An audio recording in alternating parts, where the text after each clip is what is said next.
Ребята, привет! В продолжении темы расчета рецептуры окрашивания давайте поговорим, что нужно учитывать, если вы красите в тона темнее, чем исходная база. Какие это могут быть ситуации? Первое, это если вы хотите сделать цвет волос темнее, чем натуральный цвет волос клиента. Имейте в виду, что через месяц и более у клиента вырастут волосы его цвета, более светлого. И вдоль пробора это будет выглядеть как лысина. Тот же самый эффект будет, если вы закрашиваете в темный цвет стопроцентную седину. Подумайте, может, вам не нужен темный цвет, может быть, взять что-то посветлее. Иначе для того, чтобы визуальный эффект был приличный, вам придется подкрашивать эти отросшие светлые или седые корни каждые 3-4 недели. Вторая ситуация.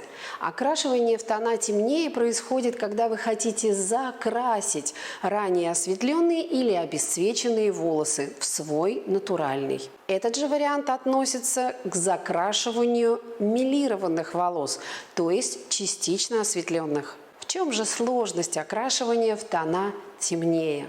Если разница между базой и желаемым тоном 1-2 уровня, то сложности вообще никакой нет. Вы берете краситель и соответствующий окислитель. Я не называю процент окислителя, потому что в разных марках по технологии использования для окрашивания в тона темнее это может быть разный процент. Это может быть 1,5, 1,8, 1,9, 2,5, 3, 4,5%. Всегда читайте инструкцию к профессиональному красителю. Не забывайте учитывать те пункты, которые мы с вами проговаривали в предыдущих видео.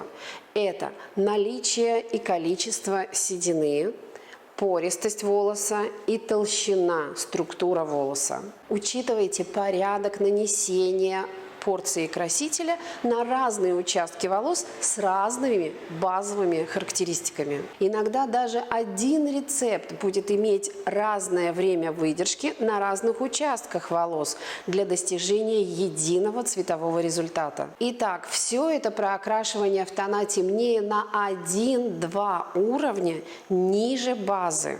А вот если вам нужно сделать цвет темнее более чем на 2 тона, это совсем другая история. И об этом мы поговорим в следующем видео. А те, кто хочет узнать прямо сейчас, переходите на мое платное обучение на сайте salonlondon.ru.